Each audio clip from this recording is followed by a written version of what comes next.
এমন জীবন কাটছে আমার, একটা লুঙ্গি পরছি 1-1.5 বছর 2 বছর পর্যন্ত, আর এখন এক লুঙ্গি একদিনের বেশি পরি না। এক জামা 150 টাকা কিনছি, মনে আছে, 150 টাকা কালারিং জামা। ওই জামাটা 2.5 বছর 3 বছর পরছি, লুঙ্গি ছিঁড়ে গেছে, 5 বার সেলাই করে করে পরছি। আর আল্লাহ এখন এই পরিমাণ বাদশাহী সম্মান দান করেছেন, আমার মা বাবার চোখের পানি আর আল্লাহ ওয়ালাদের নেক নজর। আলহামদুলিল্লাহ 300-400 সন্তান এখন মাদ্রাসায় খায় পড়ে, কত সম্মান। ও যুবকেরা, কত মানুষ তাকায় দেখো, গাড়ির নিচে লাশ হয়ে আছে, পানির মধ্যে লাশ, ঘুমের বিছানায় লাশ। আজকে তুমি এখানে বয়ান শুনতেছো, কালকে হতে পারো তুমি কবরের যাত্রী। এটা কি অসম্ভব? তুমি ঘুমায় গেছো, ঘুমের মধ্যে আজরাইল চলে আসছে, রুহুটা নিয়ে যখন চলে গেছে, 11টার সময় তোমার আম্মু ডাকছে, বাবা আর কত ঘুমাবি, আয় ওঠ, তাড়াতাড়ি নাস্তা কর। সন্তান কোনো সাড়া দেয় না। এই যুবক, ভালো করে একটু খেয়াল করো, হঠাৎ দেখবে মায়ের অন্তরে বাড়ি মারছে, দাগ কেটে গেছে, মনে হয় কি জানি হয়েছে, দরজা খুলে না, লাথি মেরে দরজা ভেঙে ঢুকছে। শরীরের মধ্যে হাতটা ডাকায় টাচ করে দেখে পুরা বডি শক্ত, পুরা ঠান্ডা। মা চিৎকার দিছে, নাই। যারা মরে ওর শরীর কিন্তু সাথে সাথে বরফ হয়ে যায় এবং পুরা বডি শক্ত, টোটালটাই শক্ত, কাঠের চেয়েও শক্ত। মা চিৎকার দিয়া বলবে, তোর বাবারে ডাকবে, এই স্বামী আসো তাড়াতাড়ি, তোমার ছেলে নাই। মা একটা চিৎকার মারবে, পুরা ঘরের মধ্যে কান্নার আওয়াজ। তোমার বাবা এসে টেলিফোন করবে, ইমাম সাহেব কোথাও যাবেন না, আমার ছেলেটা মারা গেছে, জানাজা দিয়া যাবেন। বাবায় কান্না করবে আর বলবে, একদল যাও তাড়াতাড়ি বাজার থেকে কাফন কিনিয়ে আনো, আর এক দলকে বলবে যাও বাঁশবাগানে কবর খনন করো। যুবক তো তাকায় দেখবা, মাওলায় যদি দেখায়, ও আল্লাহর বান্দা, তোমার আমার গায়ের গেঞ্জিটা পর্যন্ত দেখবা আপনজনেরা বেলেট দিয়া কাটতেছে। আমার হাতের ঘড়িটা আর একজনে দিয়ে বলবে, ঘড়ি তো হাফিজুর রহমানের নাই, ঘড়ি আমার। আজকে তুমি বলো আমার মোবাইল, আমার মোবাইল, আর একজনে হাতে নিয়ে কালকে বলবে মোবাইল তো আমার, এটা আর কারো না। তোমার বন্ধুটা নাম্বার ডিলিট করে বলবে বন্ধু নাই, মোবাইলে নাম্বার রেখেও লাভ নাই। তোমার মাও কাঁদবে, বাবাও কাঁদবে, আমার আম্মু বলে যে ডাকটা দিত, ওই ডাক তো আর এখন আর দিবে না। মায়ের পাগলামি বড় কঠিন হয়ে যাবে। ওদিকে কেউ কবর খনন করবে, কেউ গরম পানি করবে গোসল করাবার জন্য। বাড়ির পেছনে বাঁশ বাগানে কবর খনন চলছে, কেউ বা আবার গরম পানি করতেছে গোসল দেওয়াবার জন্য। তোমারে আমার এবার বিছানার থেকে টেনে টেনে নামাইয়া, গায়ের জামা কাপড় সব খুলিয়া, কিসের ঠান্ডার শীত, সবাই রাস্তার ঘর থেকে রাস্তায় নামায় রাখবে। এইবার গোসল দিয়া সাদা কাফনে প্যাকেট বানাইয়া যখন খাটে উঠাবে, কাদের মধ্যে নিয়ে এবার জানাজার প্যান্ডেলে নিবে। জানালা দিয়া মা ডাকবে, আমার বাবারে কোথায় নাও? বলে জানাজার প্যান্ডেলে নিয়ে কবরের দাফন করব। আমার বাবার জীবনের শেষবার একটু চেহারাটা দেখায় যাও, কাফনের মুষ্টিটা খুইলে একটু দেখাও। আমার বাবা আর জীবনে আমারে আম্মু বলে ডাক দিবে না। ও সন্তানেরা, ও যুবক বাবারা, পায়ে হাত রেখে বলি, জীবনে তো দাড়ি কম কাটো নাই, এবার তওবা করো, আর গুনাহ করবা না। আল্লাহকে মনে মনে বলো, হে মালিক, কখন মরণ হবে জানা নাই, তওবা করি, আর নামাজ ছাড়বো না, দাড়ি কাটবো না, বেপরদায় চলবো না। মা বাবার দোয়া, শিক্ষকের দোয়া, উলামায়ে কেরামের দোয়া নিয়ে নবীজির সুন্নত অনুযায়ী চলবো। ওই অন্ধকার কবরে দাফন যখন করে মাটি দিয়া সবাই চলে যাবে, এখন আর কেউ নাই। আরে তুমি একা চলো না, কত বন্ধু, কত কিছু টেলিফোন করো, বন্ধু আয় ঘুরতে যাব। এখন তোমার কবরে ডানে বামে উপরে নিচে মাটি, তুমি একা, কেউ নাই। 2 জন ফেরেশতা আসবে প্রশ্ন করার জন্য। যদি নামাজ ছাড়া কবরে যাও, দাড়ি ছাড়া যাও, আমার আল্লাহ কুদরতের আওয়াজ দিয়া বলবে, ফেরেশতাই বেঈমানকে ধর, কবরটা জাহান্নামের আগুনে ভরে ফেল। এই নাফরমানেরে আমি আল্লাহ কম নিয়ামত দেই নাই, আমি আল্লাহ কত নিয়ামত দিছি, কিন্তু আমার হুকুম মতো চলে নাই, আমার কোরআন অনুযায়ী চলে নাই, ইসলাম মানে নাই, বরং বিরোধিতা করেছে। আল্লাহ বলবেন, এখন ও কবরের মাটি, নাফরমান গুনাহগারের দুই দিক থেকে জোরে জোরে চাপ দাও। কবরের মাটি এমন জোরে চাপ দিবে, পাজরের হাড় চুরমার হয়ে যাবে।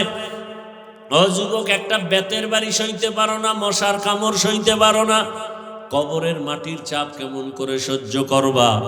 আল্লাহর কাছে তওবা করো, মরিয়া গেল আর গুনাহ করবা না, মা বাবারে কষ্ট দিবা না। ওলামায়ে কেরামের দোয়া, শিক্ষকের দোয়া নিয়ে নবীর তরিকা মেনে চলবা। মা বোনেরাও তওবার নিয়ত যদি থাকে, যুবকেরাও যদি তওবার নিয়ত থাকে, মুনাফিকি যদি না থাকে, দুটো হাত আমার আল্লাহকে দেখায় দাও। দুনিয়ার লোভ ধ্বংসের কারণ। মানুষ বলে প্রবাদ, লোভে পাপ, পাপে মৃত্যু।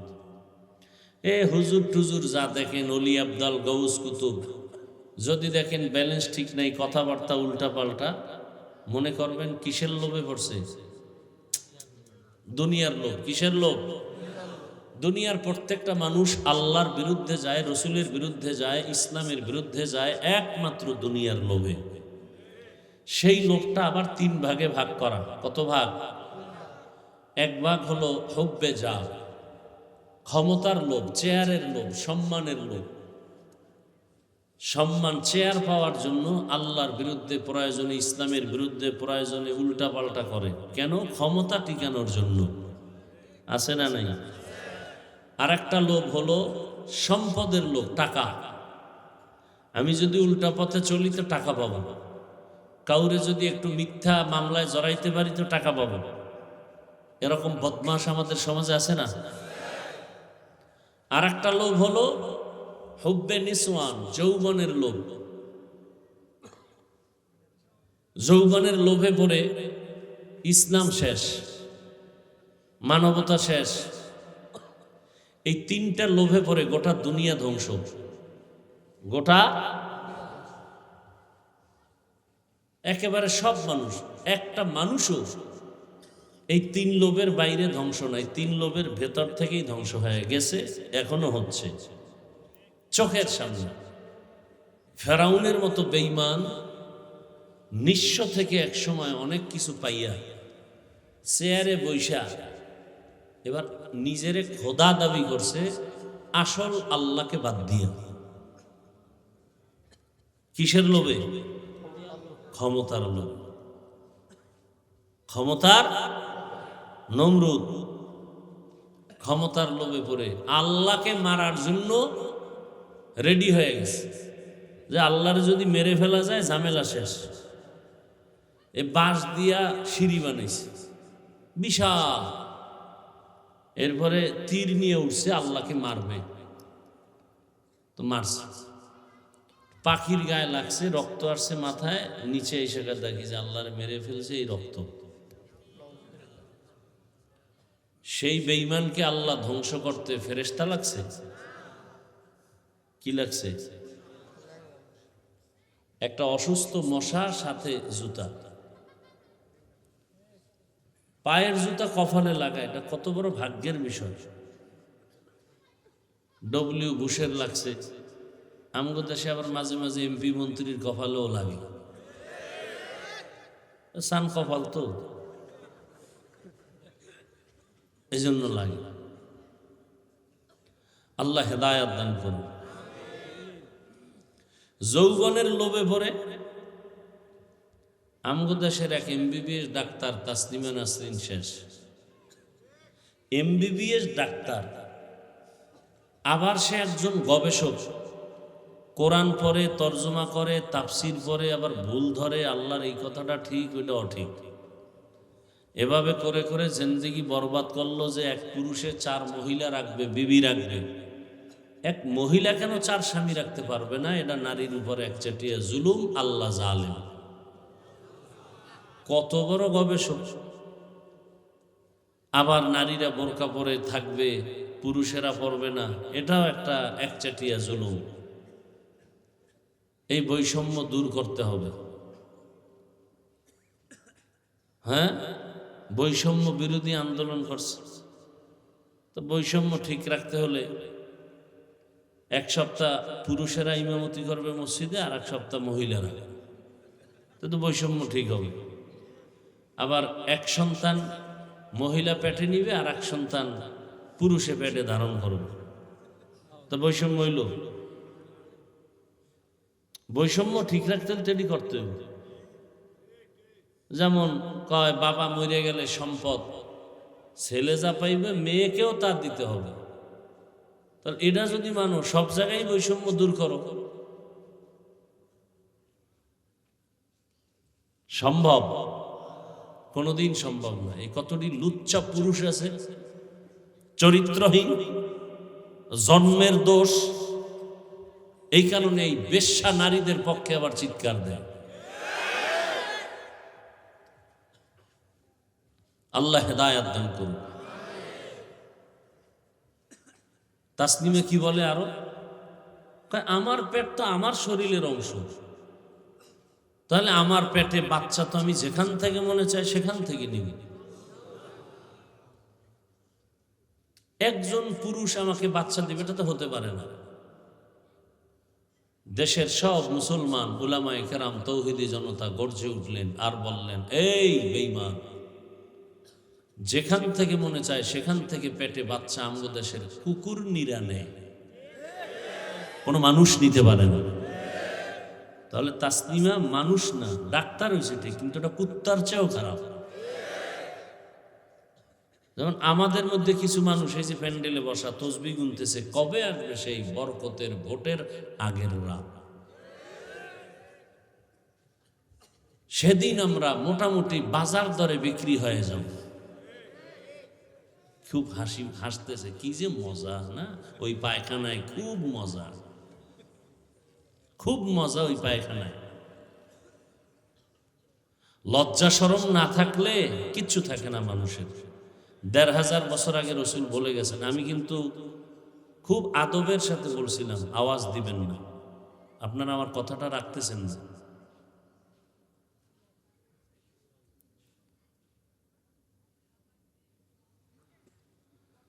হ্যাঁ,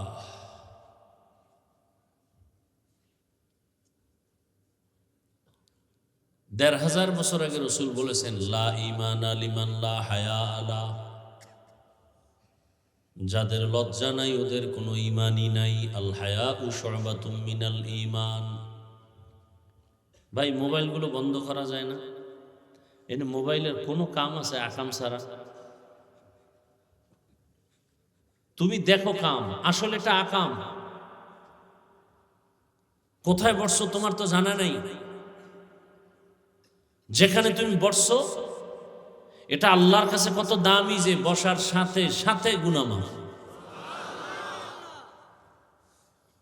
এরকম একটা মজলিস আরশে আজিমে এখন চলতেছে, ফেরেশতাদেরকে নিয়ে আল্লাহ আমাদের গুণগান গাইতেছেন। এখন আল্লাহ বলতেছেন, এই প্যান্ডেলে যারা আছে ফেরেশতারা, তোরা সাক্ষী থাক, আমি এদেরকে মাফ করে দিলাম।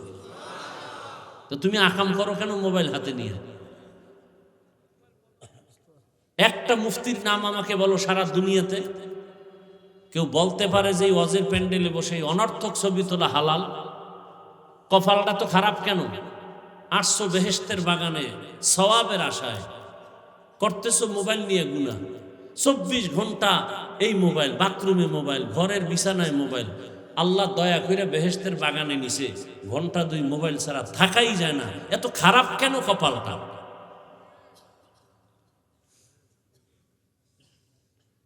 এই কথাগুলো কে বলবে এই জাতিকে? বলার মানুষ নাই, শোনার মানুষ নাই, বিরোধিতা করার মানুষের অভাব নাই। আল্লাহ হেদায়াত দান করুন। আমি কাউকে আঘাত করতে আসি নাই, আমি বুকে লাগাতে আসছি। আমি উপকার করতে আসছি, কারো ক্ষতি করতে আসি নাই। আমি ভালো মানুষ হওয়ার জন্য কথা বলতেছি। আমি জান্নাতে যেতে চাই এবং আপনাদেরকেও জান্নাতে যাওয়ার পরামর্শ দিতে আসছি।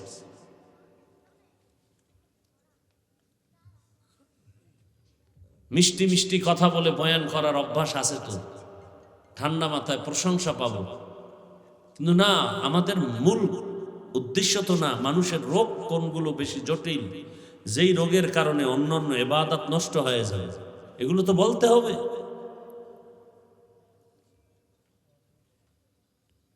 পৃথিবীতে মসজিদের থেকে আর সুন্দর দামি কোনো জায়গা আছে পবিত্র?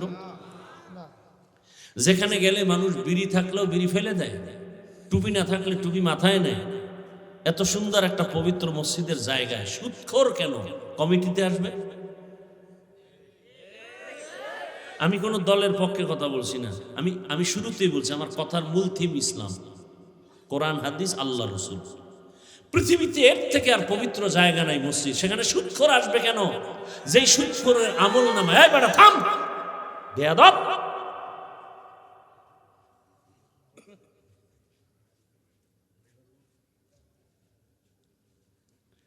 24টা ঘন্টার সেকেন্ডে সেকেন্ডে সেকেন্ডে সেকেন্ডে অল টাইম আমল নামায় কেমন গুনাহ? নিজের আপন মায়ের সাথে জিনার গুনাহ, জিনার গুনাহ। কত খারাপ কথা, বলতে লজ্জা লাগতেছে।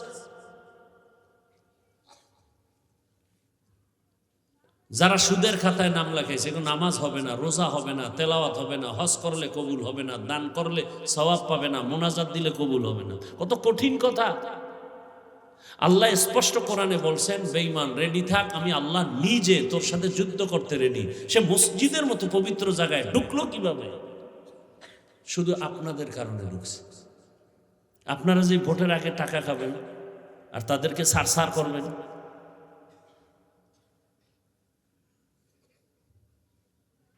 সমাজে শান্তি আসবে কিভাবে? এত মিনিটে মিনিটে ভূমিকম্প হওয়া দরকার, মিনিটে মিনিটে ঠাডা পড়া দরকার, আগুনের বৃষ্টি দরকার। শুধু মুহাম্মদের উম্মত হওয়ার কারণে আল্লাহ এখনো আমগো একটু সেভ রাখছেন। শুধু মুহাম্মদের উম্মত হয়েছে এই কারণে, নাইলে বাংলাদেশ ধ্বংস করতে 1 সেকেন্ড লাগে না। খালি একটা ভূমিকম্প তো আল্লাহ দেখাই দিয়েছে। কি পরিমাণ আতঙ্ক, কিসের বিল্ডিং, অট্টালিকা, কিচ্ছু না।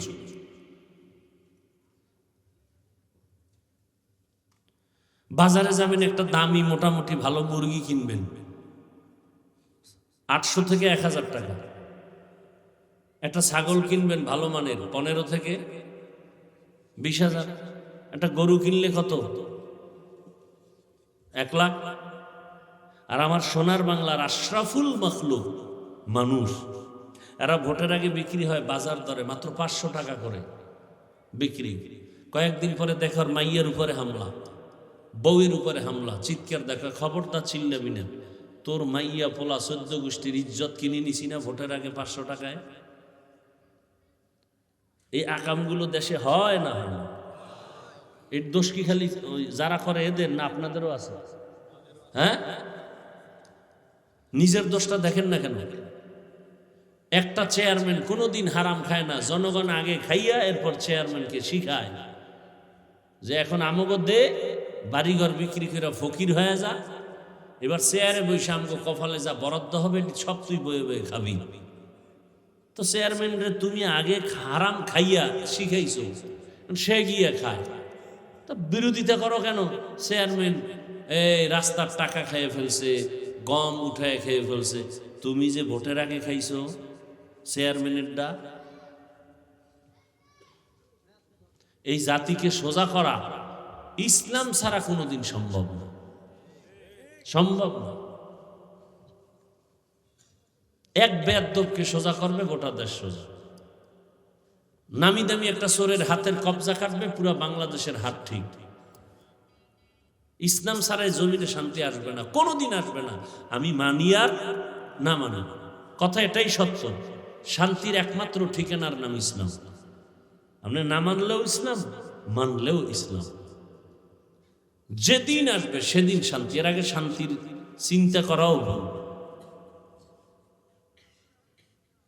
অজের মধ্যে এত লোক, মসজিদে লোক নাই কেন? ফজরে কই যায়? এরা জঙ্গলে বনবাসে যায়। ফজরে কেন মসজিদ খালি? কালকে জুমায় মুসল্লির অভাব নেই, আসরে আবার মুসল্লি নেই, মাগরিবে নাই, এশায় নাই। কিসের নামাজ এগুলো? ধোকা, আল্লাহকে ধোকা দেওয়া। অথচ আল্লাহর দেওয়া পানি খাইতেছেন, আল্লাহর দেওয়া সূর্যের আলো, আল্লাহর দেয়া চাঁদের আলো, আল্লাহর দেয়া নদীর মাছ, আল্লাহর দেয়া গাছের ফল, জমিনের ফসল, সব আল্লাহ। অথচ আল্লাহর হুকুম মানি না। মানি না তো মানি না, যারা একটু মানার চেষ্টা করে তাদেরও বিরোধিতা করে। কত বড় কপাল পোড়া! এজন্যই তো নবী বলেন, দুনিয়ার লোভ মানুষকে ধ্বংস করে দেয়। হুজুরের বয়ানের কারণে আমার সুদের ব্যবসা চলবে না, তো হুজুরের বয়ান বন্ধ, আমার ব্যবসা বন্ধ করা যাবে না। এইভাবে সরকার পর্যন্ত বলে মেয়ে ছেলেরা আকাম কুকাম করবে, বাধা দেওয়া যাবে না, তবে বাল্য বিবাহ এটা বাধা দিতে হবে। একটু চিন্তা করো যুবক। যুবককে বলছে, আমার সব কথা যুবকদের জন্য। তোমার লাইনের যুবকটাই তো রক্তের ফোঁটা মাটিতে ফেলে গোটা দুনিয়াটাকে আলোড়িত করে গেল, আর বলে গেল টাকায় পশু বিক্রি হয়, টাকায় অমানুষ বিক্রি হয়, আমি হাত দিই, টাকায় বিক্রি হই না। তোমার চরিত্র 500 টাকায় শেষ। মুরগি কিনতে 1000, ছাগল কিনতে 20,000, গরু কিনতে 1 লাখ, তুমি বিক্রি 500। তার মানে তোমার ছাগলের সমানও দাম নাই, তুমি ছাগলের চেয়েও খারাপ, গরুর চেয়ে খারাপ, কুত্তার চেয়ে খারাপ, শুকরের চেয়েও খারাপ। ভাব তো দেখাইতেছো বড় বুজুর্গ, খুব বুজুর্গ ভাব। সারা রাত মোবাইলে গুনাহ চলে, গুনাহ, হাতের গুনাহ, জবানের গুনাহ, অন্তরের গুনাহ, চোখের গুনাহ, সারা রাত চেহারায় ছাপ লাগছে। যেই যুবকের চেহারা 40 বছর পর্যন্ত থাকবে উজ্জ্বল, সেই চেহারা 25 বছরে নষ্ট কেন? জবাব দে।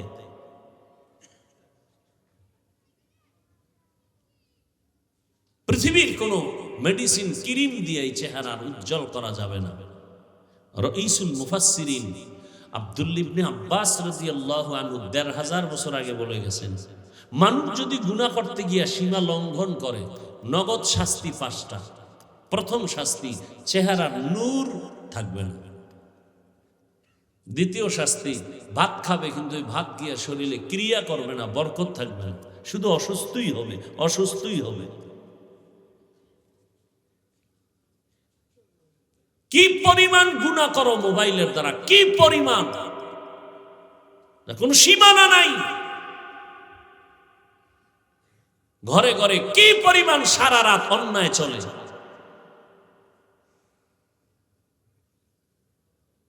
শান্তির দোয়া করবে হুজুরে, কি লাভ? কি আল্লাহ এখনো যে আমাকে বাঁচায় রাখছেন, বড় শুকর। অথচ তোমার লাইনের যুবকটার চরিত্র কেমন? রাস্তা দিয়ে হাঁটতেছে, মানুষ এসে টাকা দিতেছে। এই ফেসবুকের গোলাম বাবারা বলো, আমি বানায় বলতেছি, তোমরা দেখছো নাইলে বইলো না, না দেখলে চুপ থাকো। যদি দেখে থাকো সাক্ষী দাও, কারণ আমি বলতেছি শুনে, তুমি তো বলবা দেখে। তুমি যে আকামের পথের হেডমাস্টার, আমি তো ওই লাইনে নাই, আমি শুনে বলতেছি। তার ইন্তেকালের পরে অ্যাকাউন্ট চেক করা হলো, অ্যাকাউন্টে কোটি কোটি টাকা আসছে অনায়াসে, এমনি 50,000 টাকার বান্ডিল তাকে দিতেছে। আর তুমি 500 টাকার জন্য কত নিচে নামলা। তোমাকে দেয় না কেন মানুষ টাকা? তোমার চরিত্র খারাপ, আর কিচ্ছু না। মানুষের জীবনের অমূল্য সম্পদ সুন্দর চরিত্র।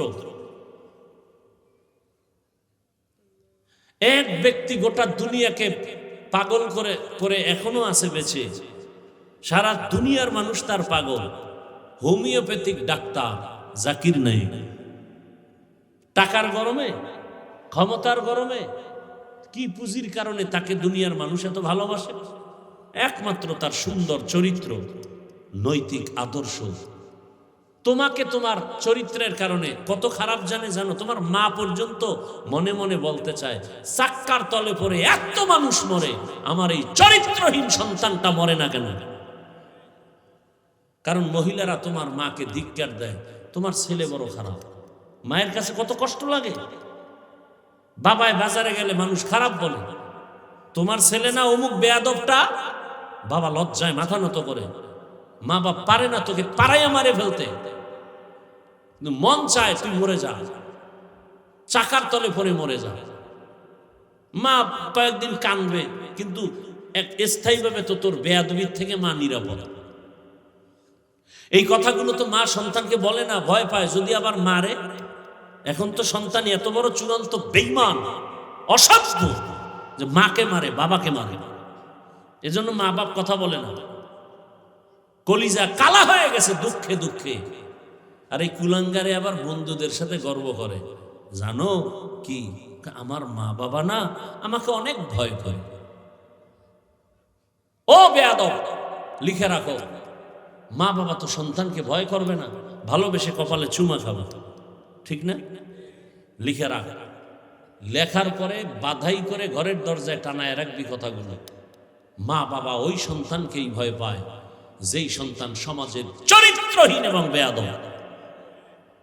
শিক্ষক ওই ছাত্রকে ভয় পায় যেই ছাত্র পুরা প্রতিষ্ঠানের মধ্যে চূড়ান্ত চরিত্রহীন আর বেয়াদব।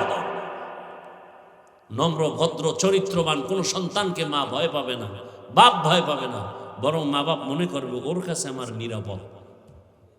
আহ, কি হইলি, ভাবতেছ অনেক কিছু, আসলে তুই তো পশু, জানোয়ারের চেয়েও খারাপ।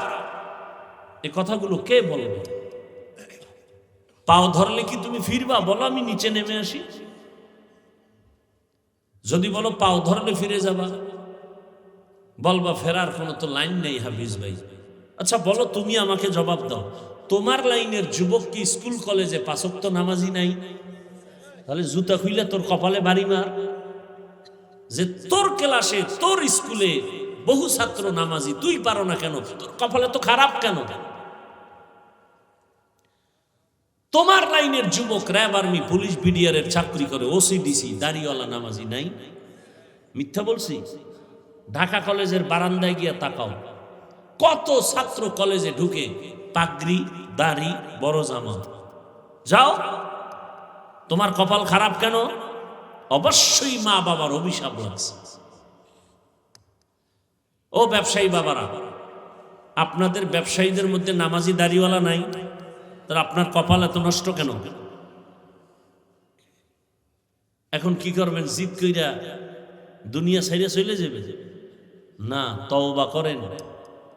আমার আল্লাহ তো অনেক দয়াময়। আপনি গুনাহ যদি পুরা দুনিয়া ভৈরাও গুনার পাহাড় বানান, আমার আল্লাহর রহমতের চেয়েও বড়।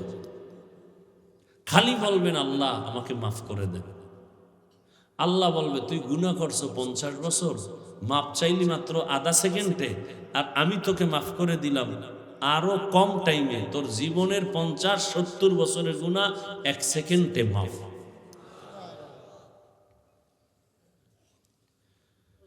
ইয়া আইয়ুহাল্লাযীনা আমানুত্তাকুল্লাহা ওয়াল তানজুর নাফসুম মা কদ্দামাত লিগাদিন ওয়াত্তাকুল্লাহ। দুনিয়ার পেছনে যারা ঘুরে, এরা দুনিয়া লোভী। এই দুনিয়া লোভীরা দুইটা জিনিস চায়, দুই জিনিস চায়, মনে প্রাণে চায় কিন্তু পায় না।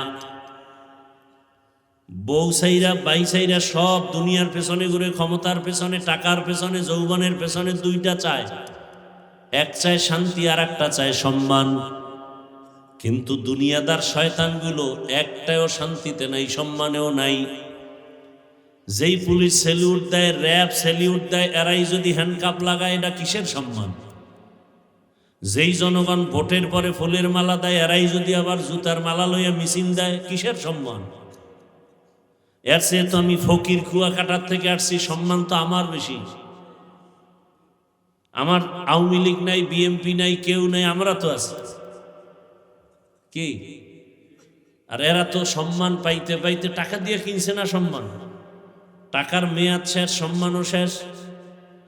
আর আমি তো ফকিরের ঘর থেকে আসছি, এমন জীবন কাটছে আমার, একটা লুঙ্গি পরছি 1-1.5 বছর 2 বছর পর্যন্ত, আর এখন এক লুঙ্গি একদিনের বেশি পরি না। এক জামা 150 টাকা কিনছি, মনে আছে? 150 টাকা কালারিং জামা। ওই জামাটা 2.5 বছর 3 বছর পরছি। লুঙ্গি ছিঁড়ে গেছে, 5 বার সেলাই করে করে পরছি। আর আল্লাহ এখন এই পরিমাণ বাদশাহী সম্মান দান করেছেন। আমার মা বাবার চোখের পানি আর আল্লাহ ওয়ালাদের নেক নজর, আলহামদুলিল্লাহ 300-400 সন্তান এখন মাদ্রাসায় খায় পড়ে, কত সম্মান। কে আওয়ামী লীগ বিএমপি জানি না, দেখা হলেই এমপি কয় হুজুর দোয়া করিয়েন, আপনার নাম শুনছি।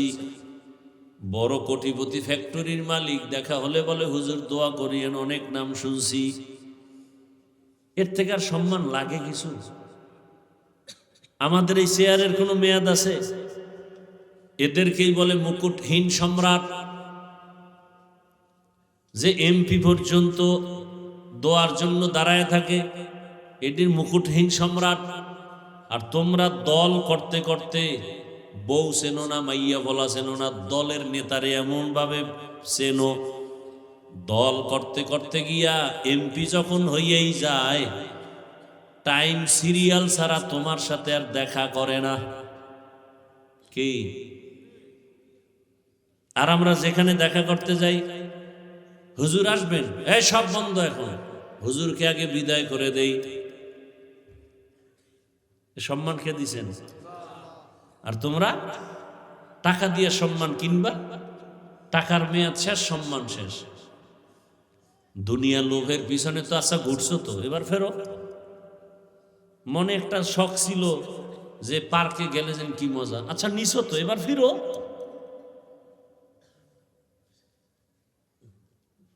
জীবনে দাড়ি তো কম কাটো না, এবার ফিরো। দাড়ি কাটা ছাটা সব কবিরা গুনাহ, হারাম। একটা লাভও নাই। যদি কেউ দেখাইতে পারে দাড়ি কাটলে একটা লাভ, চেহারা ভালো হয়, আরো কিছু, আল্লাহর কসম আমি দাড়ি কেটে ফেলব। আমার একটা লাভ যদি কেউ দেখাইতে পারে। বরং গুগলে মোবাইল তো চালাও, ভালো জিনিস দেখতে পারো না? আজকে বাসায় গিয়ে সার্চ দিবি, টাচ মোবাইল চালাইলে শরীরের কি কি ক্ষতি সব বের হয়ে আসবে। ওখানে তার আমি হুজুর নেই, সব চিকিৎসা বিজ্ঞানীরা কি থিম ওখানে বয়ান করছে, ওখানে সব লেখা। দাড়ি কাটলে ছাড়লে বিজ্ঞানীদের কি থিওরি, সাথে সাথে নগদ শাস্তি, যৌবন চলে যাবে, চোখের পাওয়ার চলে যাবে। গুগলে সার্চ দে, সারা জীবন খালি আকামি করলি, এটা মানুষের কাম এগুলো।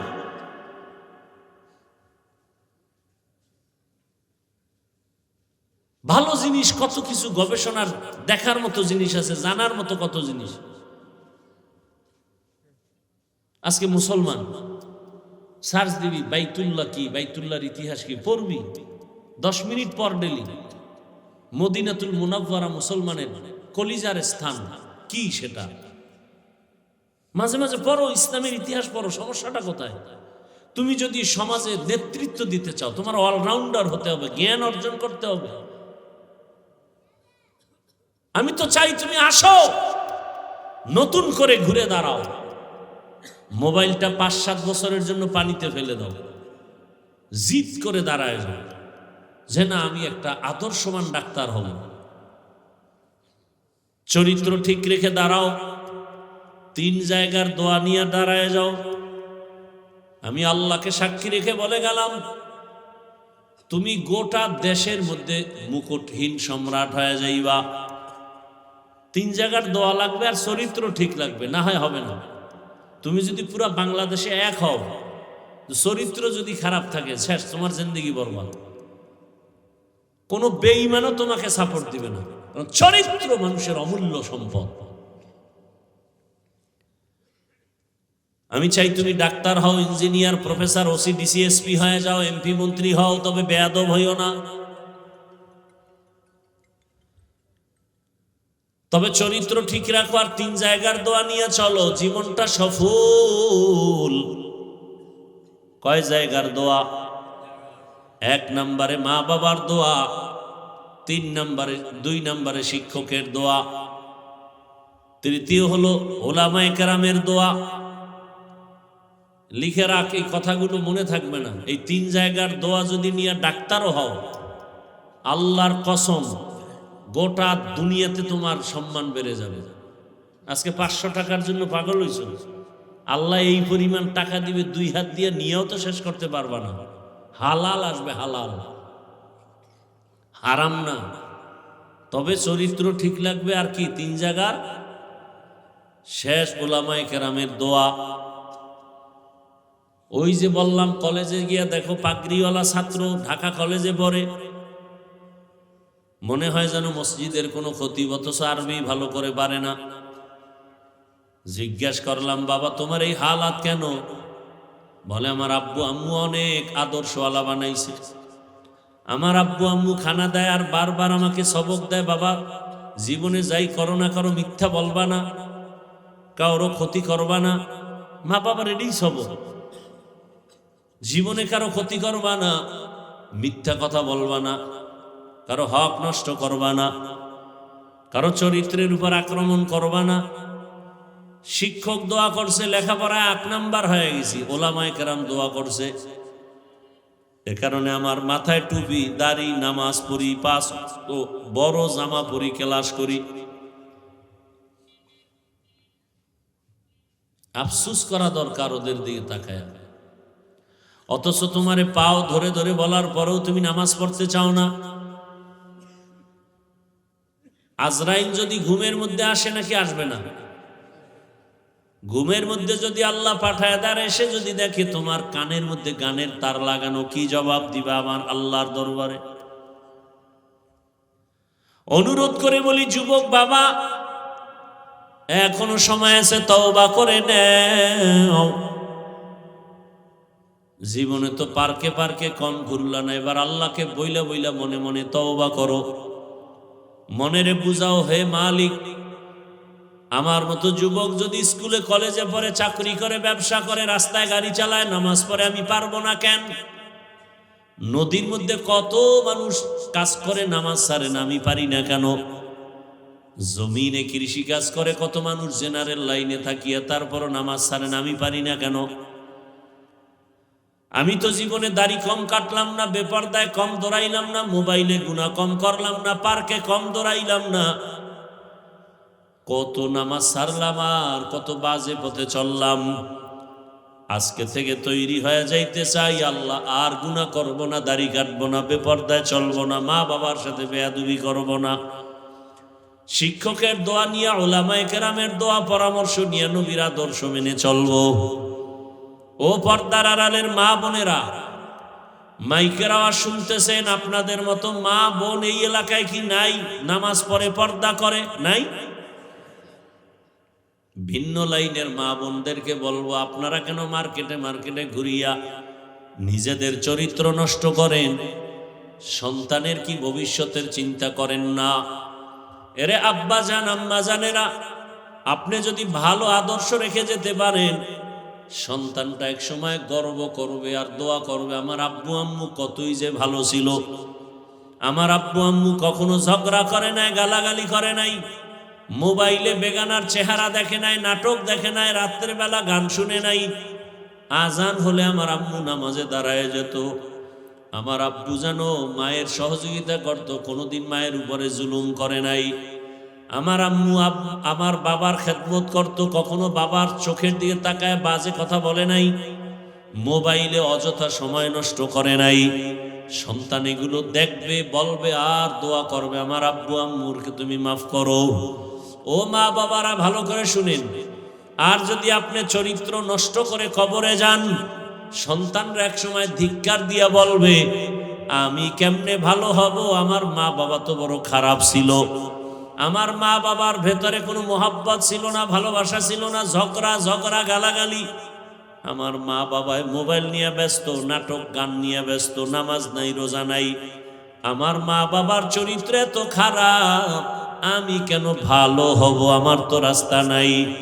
আমার আব্বু আম্মুর এই খারাপ অবস্থা দেখে আমিও ভালো লাইনে যেতে পারি নাই, আমার মা বাবা নামাজ নাই, রোজা নাই, আমার ওই লাইনে নেয় নাই।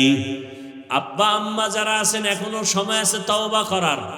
ভালো একটা সন্তান রেখে যান, ডাক্তার হবে, কোরআন তেলাওয়াত করবে, নামাজ পড়বে, রুগীও দেখবে, আবার মা বাবার জন্য কলিজা ভরে দোয়া করবে। এখনো সময় আছে, আল্লাহর কাছে তওবা করেন। দুনিয়া কিছুই না, যখন মরণ হয়ে যাবে।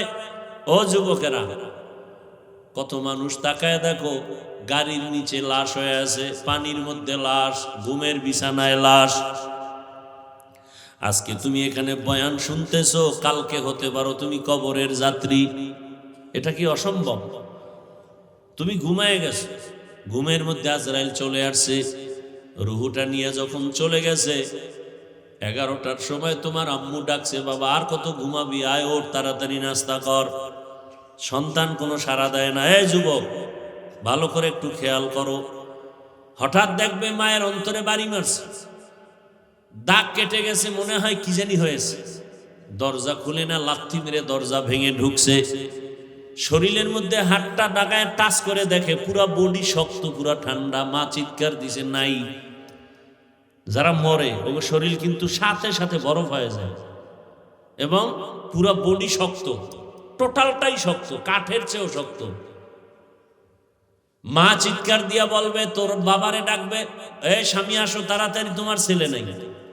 মা একটা চিৎকার মারবে, পুরা ঘরের মধ্যে কান্নার আওয়াজ। তোমার বাবা এসে টেলিফোন করবে, ইমাম সাহেব কোথাও যাবেন না, আমার ছেলেটা মারা গেছে, জানাজা দিয়া যাবেন। বাবাই কান্না করবে আর বলবে, একদল যাও তাড়াতাড়ি বাজার থেকে কাফন কিনিয়ে আনো, আর এক দলকে বলবে যাও বাঁশবাগানে কবর খনন করো। যুবক তো তাকায় দেখবা, মাওলায় যদি দেখায়, ও আল্লাহর বান্দা, তোমার আমার গায়ের গেঞ্জিটা পর্যন্ত দেখবা আপন জনেরা বেলেট দিয়া কাটতেছে।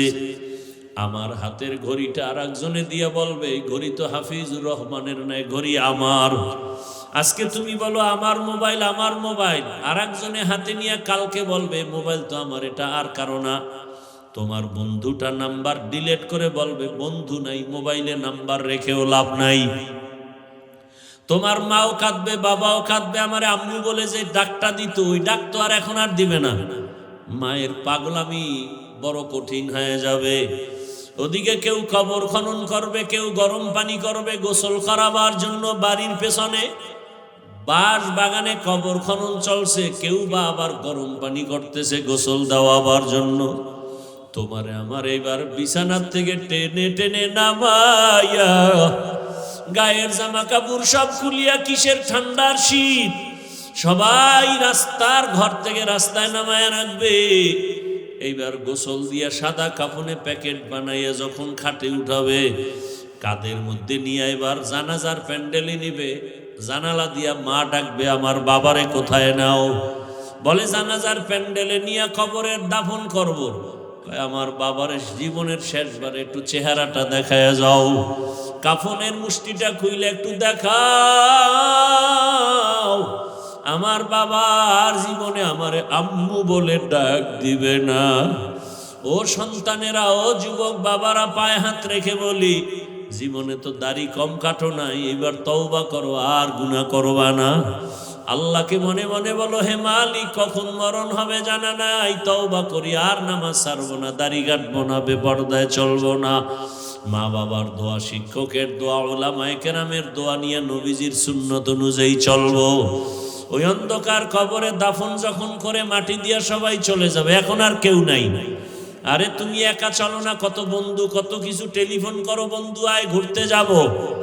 এখন তোমার কবরে ডানে বামে উপরে নিচে মাটি, তুমি একা, কেউ নাই। দুইজন ফেরেশতা আসবে প্রশ্ন করার জন্য, যদি নামাজ ছাড়া কবরে যাও, দাড়ি ছাড়া যাও। আমার আল্লাহ কুদরতের আওয়াজ দিয়ে বলবে, ফেরেশতাই বেঈমানকে ধর, কবরটা জাহান্নামের আগুনে ভরে ফেল। এই নাফরমানেরে আমি আল্লাহ কম নিয়ামত দেই নাই, আমি আল্লাহ কত নিয়ামত দিছি, কিন্তু আমার হুকুম মতো চলে নাই, আমার কোরআন অনুযায়ী চলে নাই, ইসলাম মানে না, বরং বিরোধিতা করেছে। আল্লাহ বলবেন, এখন ও কবরের মাটি, নাফরমান গুনাহগারের দুই দিক থেকে জোরে জোরে চাপ দাও। কবরের মাটি এমন জোরে চাপ দিবে, পাজরের হাড় চুরমার হয়ে যাবে। ও যুবক, একটা বেতের বাড়ি সইতে পারো না, মশার কামড় সইতে পারো না, কবরের মাটির চাপ কেমন করে সহ্য করবা? আল্লাহর কাছে তওবা করো, মরিয়া গেল আর গুনাহ করবা না, মা বাবারে কষ্ট দিবা না। ওলামায়ে কেরামের দোয়া, শিক্ষকের দোয়া নিয়ে নবীর তরিকা মেনে চলবা। মা বোনেরাও তওবার নিয়ত যদি থাকে, যুবকেরাও যদি তওবার নিয়ত থাকে, মুনাফিকি যদি না থাকে, দুটো হাত আমার আল্লাহকে দেখায় দাও। আয় আল্লাহ, হাতগুলো কবুল করে নেন, তওবা কবুল করে নেন, তওবার উপরে মজবুত হইয়া চলার তৌফিক দান করেন, আমিন। আলহামদুলিল্লাহি রাব্বিল আলামিন। والصلاة والسلام على سيد الأنبياء والمرسلين وعلى آله وأصحابه أجمعين يا أرحم الراحمين يا أرحم الراحمين يا أرحم الراحمين رب ارحمهما كما ربياني صغيرا اللهم إنك عفو كريم تحب العفو فاعف عنا اللهم إنا نسألك رضاك والجنة ونعوذ بك من سخطك والنار يا الله মাহফিল কবুল করে নেন। আয় আল্লাহ আয়োজনকারীদের কবুল করে নেন, এলাকাবাসীকে কবুল করে নেন, মা বোনদের আবেদা পর্দাওয়ালা বানায় দেন, পরীক্ষার্থী যারা কামিয়াবি দান করেন আয় আল্লাহ সন্তানগুলো নেককার বানায় দেন, আমার কলিজার যুবকদের দ্বীনের খাদেম বানায় দেন, মোবাইলের গুনাহ থেকে আমাদেরকে হেফাজত করেন, মাদ্রাসা মসজিদগুলো কবুল করে নেন, সমস্ত শিক্ষা প্রতিষ্ঠান নবীর আদর্শে কবুল করে নেন। আয় আল্লাহ সারা দুনিয়াবাসীকে মাফ করে দেন। আয় আল্লাহ প্রবাসীদেরকে হেফাজত করেন, বাংলাদেশ ইসলামের জন্য কবুল করে নেন, ওলামা মাশায়েখরে এক বানায় দেন। আয় আল্লাহ হকের ঝান্ডাকে উঁচু বানায় দেন, বাতিলের মোকাবেলায় বিজয় দান করেন। আয় আল্লাহ কুদরতের দ্বারা বাতিলের মোকাবেলায় হকের বিজয় দান করেন।